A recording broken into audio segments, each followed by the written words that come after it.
কি আশ্চর্য ব্যাপার, খেয়াল করে দেখেন, মানে লজিকটি কোনো কারণ দেখানো গেল না, কোনো কারণ উল্লেখ করলো না, জাস্ট নির্বাচন কমিশন একটা বিজ্ঞপ্তি প্রকাশ করে দিল এবং সেই বিজ্ঞপ্তির মাধ্যমে বাংলাদেশের জাতীয় নির্বাচনে মোবাইল ফোন কেন্দ্রের 400 গজের মধ্যে নেওয়া যাবে না, এরকম একটা আজগবি অলৌকিক একটা পিকুলিয়ার সিদ্ধান্ত জাতির উপর চাপিয়ে দিল। যে নির্বাচন কমিশন এখনো মানুষের মধ্যে আস্থাই তৈরি করতে পারেনি যে নির্বাচনটা হবে কি হবে না। নির্বাচনের 48-72 ঘন্টা আগেও একে অন্যকে প্রশ্ন করে নির্বাচন কি হচ্ছে, আসলে কি হচ্ছে, হয়েই মনে যাবে, মানে কনফিডেন্ট নিয়ে বাংলাদেশের ম্যাক্সিমাম জায়গায় এই আলাপটা এখনো হয় কিনা। বহুজন ফোন করে এখনো, ভাই নির্বাচন কি হচ্ছে। সেই আস্থাহীনতার একটা নির্বাচন কমিশন আবার কত বড় একটা ব্যান্ডার করা একটা সিদ্ধান্ত জাতির সামনে উপস্থাপন করলো। আমি আজকের আমার এই আলোচনা আমার ছোট্ট করে 2টা নির্বাচন কাভারের অভিজ্ঞতা দিয়ে বলি। তার আগে একটু বলি, 18 এবং 24-এর নির্বাচনের যে চেহারাটা দেখা গেছে, যে স্বরূপটা উন্মোচন হয়েছে, এই স্বরূপটা কিভাবে উন্মোচন হয়েছে। আমরা মেইন স্ট্রিম মিডিয়াকে নিউজ করতে পেরেছি, আমরা সে সময় মেইন স্ট্রিম মিডিয়ায় কাজ করি। 14 নির্বাচনে চেহারাকে আমরা দেখাতে পেরেছি, ওই অটোপাস নির্বাচনে আমরা দেখাতে পারিনি। তো দেখিয়েছে সোশ্যাল মিডিয়া। সোশ্যাল মিডিয়া কিভাবে দেখিয়েছে, সোশ্যাল মিডিয়া খালি ফেসবুকে পোস্ট দিয়ে দিলি হয় না, ওখানে ওই যে নানান ভাবে মোবাইল ফোনে উঠে আসা চিত্রগুলো দেখিয়ে দিয়েছে যে 24-এর নির্বাচন এমন হয়েছে, 18 নির্বাচন এমন হয়েছে। আমার অভিজ্ঞতা দুটো হচ্ছে এরকম যে আমি 13 নির্বাচনে আমি ছিলাম মুন্সিগঞ্জের দায়িত্বে, আমি 18 নিউজে কাজ করি। তো আমাকে দায়িত্ব দেওয়া হলো মুন্সিগঞ্জে। আমি মুন্সিগঞ্জে গিয়ে কেন্দ্রের যে চেহারা দেখলাম, তাতে করে এখন আমি যে অফিসের কাছে কাজ করি, অফিসের ধারা সম্পর্কে আমার জানা আছে। মানে আমি তো শুধু নিউজ করে পাঠালেই হবে না, নিউজটা তো প্রচার হইতে হবে, নিউজটাও যে করবো এইটুকু আমার স্বাধীনতা দেওয়া নেই। আমি দেখলাম একই লাইন দাঁড় করা আছে, একই লাইনে একই লোক আসতেছে, সেম লোক ঘুরে ঘুরে এসে মুন্সিগঞ্জের পথে পথে ভোট দিতেছে। ভোট আবার দেখছি গিয়ে সেন্টারে ভোটার নাই, কিন্তু কাস্টিং হয়ে গেছে 60%, 70% ভোট। এগুলো দেখেছি নিজের চোখে, আমি কি প্রকাশ করতে পেরেছি, বাট আমার ফোনে আমি কিছু ছবি ডকুমেন্ট রেখে দিতে পেরেছি। আচ্ছা, এটা গেল আমাদের কথা। তারপরে আমি একটা উপনির্বাচন কভার করেছিলাম, আপনার কিশোরগঞ্জ 4, যেটা রাষ্ট্রপতি আব্দুল হামিদ যখন রাষ্ট্রপতি হয়ে গেলেন, উপনির্বাচনে তার ছেলে ইলেকশন করলো, তার সাথে সেই সময়ে আওয়ামী লীগের এক নেতা প্রতিদ্বন্দ্বিতা করলো এবং ভালো প্রোটেস্ট তৈরি করলো, মানে ভালো রকম প্রতিদ্বন্দ্বিতা তৈরি করলো, খুব একটা জমজমাট ইলেকশনের মতো। সেই ইলেকশন কভার করতে একটা খুব রিমোট প্রত্যন্ত এলাকায় গেলাম, গিয়ে শুনলাম কি ভোর রাতে ওখানে মসজিদ থেকে ঘোষণা দেওয়া হয়েছে যে আপনারা কষ্ট করে ভোট কেন্দ্রে আয়েন না, কাজটা আমরা করে দিব, সমস্যা নেই, যে যার মতো খেতে খামারে কাজ করতে যান। এরপরেও আমি গিয়ে সেখানে খুব রিস্কি জায়গা ছিল, প্রত্যন্ত অঞ্চল, ওখানে আমার প্যাকেট করে ফেলা দিল গাঙের মধ্যে, আমার কিছু করার ছিল না। ওই এলাকাটা ওই রকমই একটা সন্ত্রাসী এলাকা। আমি দেখলাম কিভাবে ভোটের হরিলোট হচ্ছে, সিল মারা হচ্ছে, সবকিছু। আমি এটিএন নিউজের ক্যামেরায়, সাহসী ক্যামেরাম্যান আমার সঙ্গে ছিল আব্দুল সালাম, সে দুর্দান্ত সাহসী ক্যামেরাম্যান, সে অনেক ছবি টবি নিল। আমি রাতের বেলায় স্ক্রিপ্ট লিখলাম, নিউজ পাঠালাম অফিসে, সেই নিউজ প্রচার হলো না, কিন্তু আমার কাছে ডকুমেন্ট থেকে গেল মোবাইল ফোনের মাধ্যমে। আজকে এই ভোট মেকানিজম হবে, এটা তো অনেকেই এখন বিশ্বাস করেন, এটা শুধু ভোট হচ্ছে না, এটা একটা মেকানিজমের ইলেকশন হচ্ছে। এই মেকানিজমের ইলেকশন কেন্দ্রের ভেতরে সিল মারছে কিনা, একজন 2বার ভোট দিচ্ছে কিনা, এবার ডকুমেন্ট রাখা যায় একটা মোবাইল থাকলে। মোবাইল জার্নালিস্টরা ভেতরে গেলে, মজো জার্নালিজম যারা করে, তারা সেই ডকুমেন্ট রাখতে চায়। নির্বাচন কমিশন বলে দিল না, 200 গজের মধ্যে 400 গজের মধ্যে কে নিতে পারবে, 3টা ক্যাটাগরি আবার নিতে পারবে। একটা হলো প্রিজাইডিং অফিসার, একটা হলো পুলিশের যিনি চিফ থাকবেন, ইনচার্জ, কেন্দ্র ইনচার্জ তিনি, আরেকটা হলো বিডিপি আনসারের, তারা ব্যবহার করতে পারবে। বিডিপি আনসার নিয়ে আনন্দবাজার পত্রিকা আজকে একটা রিপোর্ট করেছে যে ওখানে নাকি 3000 শিবিরের নেতাকর্মীকে নতুন রিক্রুট করা হয়েছে ইলেকশন মেকানিজম করার জন্য। তো এই যদি হয় অবস্থা, তাহলে কেন এই সিদ্ধান্ত, যে সিদ্ধান্ত আজকে এই উন্মুক্ত বিশ্বে, উন্মুক্ত তথ্য প্রবাহের যুগে সেটাকে বাধাগ্রস্ত করবে।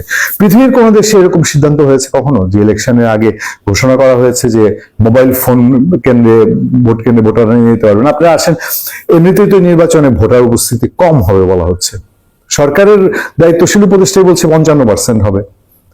তাহলে এখন আমি ভোট দিতে যাবো, আমি থাকি, হয়তো আমি ভোটার হয়েছিলাম মগবাজারে, আমি থাকি মিরপুরে, আমি থাকি মোহাম্মদপুরে, আমি থাকি আপনার উত্তরায়। আমি উত্তরায় আমার বাসায় মোবাইল ফোনটা রেখে আমি মগবাজারে আসবো ভোট দিতে? আমার সাথে তো সবসময় নাকি আমি আমার ওই দিনের জন্য আমি একটা কামলা রাখবো যে তুই রে ভাই 400 গজ দূরে আমার মোবাইলটা নিয়ে একটু দাঁড়ায় থাকিস, আমি ভোটটা দিয়ে আসি? মানে এটা যদি হয় তো তোমাকে মোবাইল ফোনের টেনশন, মানুষের জীবন এখন ফোন ছাড়া চলে।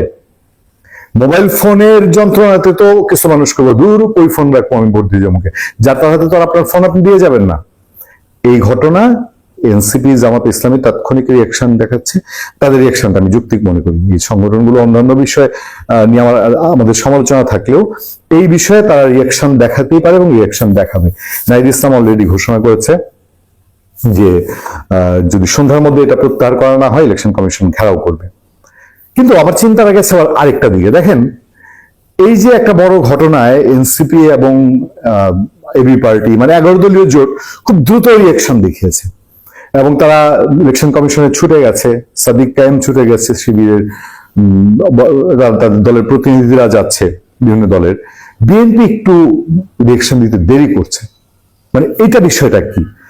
এমন কিছু কি এই সিদ্ধান্ত কেন্দ্র করে কোনো একটা ঘটনা আছে যে ঘটনার কারণে জামাত এনসিপি খুব রিয়েক্ট করছে, বিএনপি রিয়েক্ট করছে না? নাকি এমন যে আমরা তো নিশ্চিত ভাবে এটা বলতে পারি এই সিদ্ধান্ত বাস্তবায়ন হবে না, এই সিদ্ধান্তে ইলেকশন কমিশন এটা চেঞ্জ আনতে হবে?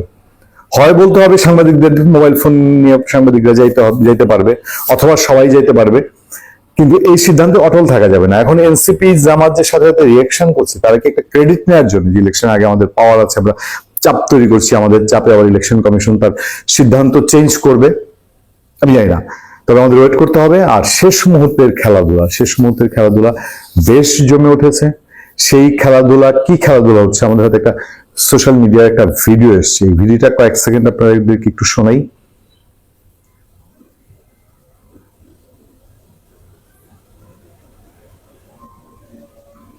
কি বলছে ভদ্রলোক, যে বাংলাদেশের 64টা জেলার মধ্যে 58টা জেলার জেলা প্রশাসক নাকি জামাতে ইসলামীর, আরো বিভিন্ন জায়গায় তো আছে। তো এটা যদি হয়ে থাকে তাহলে এটা জামাতের সম্ভব, জামাতের সেই মেকানিজম আছে, কারণ এই সরকারটা পুরোটাই নিয়ন্ত্রণ করেছে জামাতে ইসলামী, এবং জামাতে ইসলামী যেভাবে চেয়েছে সেভাবেই বিশ্ববিদ্যালয়গুলোতে নিয়োগ হয়েছে, ব্যাংকগুলোতে নিয়োগ হয়েছে। এখন যদি জামাত সমর্থিত এই প্রশাসন ডিসি সাহেবরা একটা ইলেকশনে যতটুকু প্রয়োজন ততটুকু করতে পারে, ডিসি সাহেবদের হাতে একটা জেলা নির্বাচন ঘুরিয়ে ফেলা, ফলাফল ঘুরিয়ে ফেলা কোনো বিষয় না। বিএনপি কি এগুলো জানে না? বিএনপি কি এগুলো বুঝে না? আচ্ছা, বিএনপি যে এর আগে ইলেকশন কমিশনে গিয়ে আপত্তি জানালো যে প্রশাসনে এই জায়গায় জামাতের লোকজন আছে, উপদেষ্টাদের মধ্যে এই 3 জন জামাতের, এগুলো যে করলো এগুলোর কি কোনো সুরাহা বিএনপি পেয়েছে, বা তাদের দাবি অনুযায়ী কোনো চেঞ্জ আনা হয়েছে? আমরা দেখিনি। ফলে বিএনপি কোন একটা জায়গায় আটকে আছে। এই যে মোবাইল ফোন কেন্দ্রে যাওয়া যাবে না, বিএনপির কোন সে থাকবে না, মানে তাৎক্ষণিক সে থাকবে না। তারা কি এবার সিদ্ধান্ত পরিবর্তন হলে পরে বলবে যে পরিবর্তন হয়েছে, এটা সাধুবাদ জানাই। সবকিছু মিলিয়ে কোথায় যেন একটা এই নির্বাচন কেন্দ্রিক ধোঁয়াশা, সেই ধোঁয়াশা কাটছেই না। নির্বাচনের একেবারে শেষ বেলায় মুঠোফোন নিয়ে উত্তেজনা তৈরি হয়েছে।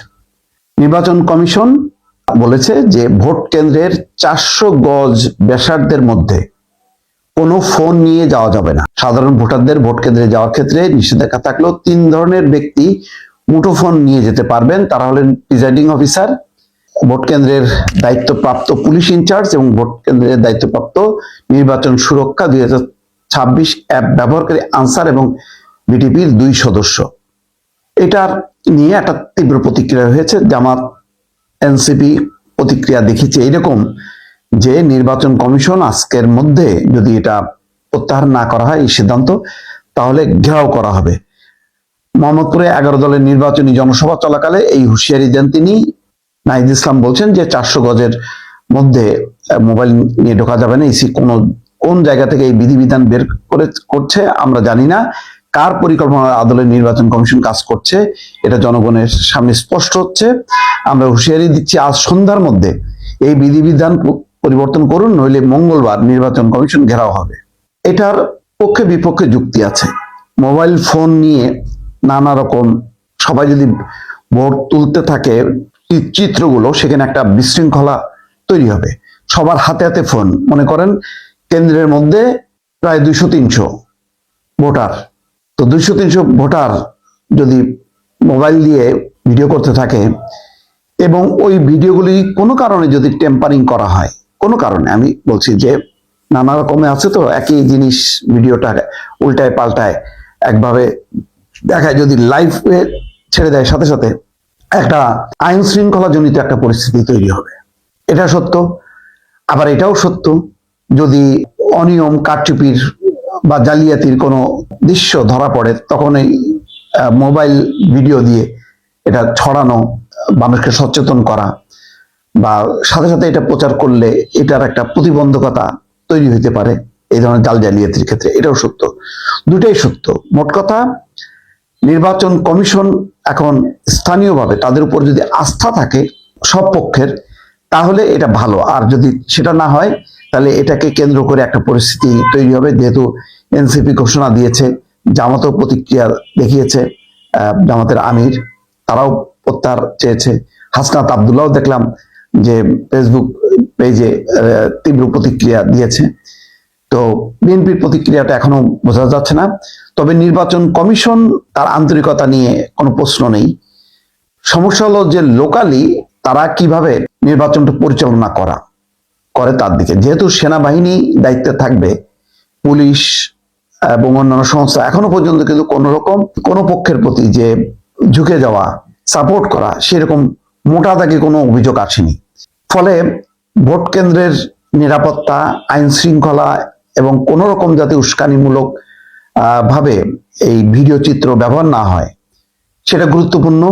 আবার যদি সেরকম হয়, তাহলে এটা প্রতিরোধের ক্ষেত্রেও মোবাইল একটা কার্যকর একটা সুরক্ষা, যে সবার হাতে ফোন থাকলে সবাই সতর্ক থাকবে।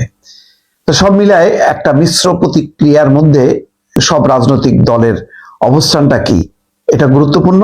নির্বাচন কমিশন আসলে এই গুরুত্বপূর্ণ বিষয়টা রাজনৈতিক দলগুলোর সঙ্গে পরামর্শ করা দরকার ছিল, যে আমরা এই কারণে, যদিও তাদের এখতিয়ার আছে, কিন্তু যেহেতু গুরুত্বপূর্ণ বিষয়, সন্দেহ বিশ্বাসের ব্যাপার আছে, সুতরাং এটা আলোচনা করলে মনে হয় ভালো হতো। দর্শক।